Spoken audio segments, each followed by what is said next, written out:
Ang konstruksyon po ng Villamil Bridge sa bayan ng Culaciao, ugat umano ng peligro sa mga residente. May ulat si Joyce. Araw-araw na binabagtas ni Monet ang maliit na daanang ito na bahagi ng Villamil Bridge sa Calacio, Pangasinan para makapasok sa trabaho.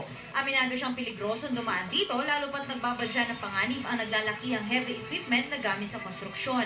Kasi minsan nagkwento yung mga kasama ko, nasisipan nila daw yung mga bakal-bakal dito. Nadapa minsan yung katrabaho ko dito na taga Malabago.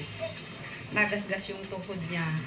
Tinatayang 3 hanggang 5 minutong lakaran na idagdag pa ang pagkabilad sa araw at alikabok ang kailangan tiisin ng mga residenteng gustong makatawid dito sa Villamil Bridge. Mas okay na daw yon kaysa doon sa may rerouting sa may Barangay Lasit kung saan tumatagal ang 15 to 20 minutes na pagtawid para lang makarating sila sa mismong bayan.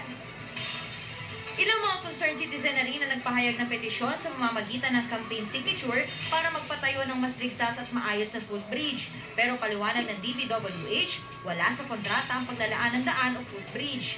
Yung project manager, dinala na niya ito sa PMO Manila, priniset na niya ito na kailangan siguro talaga yung tulong ng DPWH. And ang sabi niya, parang ongoing na yung pag-provide ng transport services natin. Pero ang LGU Calaciao hindi kontento rito, lalo pat hindi umano sapat ang bilang ng ilalaang transport vehicles. Handa naman umano sila makipag-ugnayan sa ahensya para maipagawa ang footbridge. Total, meron din naman silang provisions para doon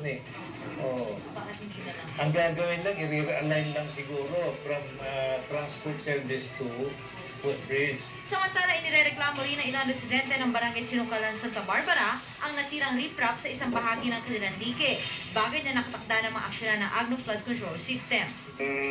Project na yan is under warranty pa yan. Kung ano man ang nasira dyan, gagawin naman ng contractor at tinawagan na namin ng contractor. Nagpapunta na rin siya na engineer niya. Ako si Joy Segi, naghahatid ng Balitang Amyanan. Nako, 50% ng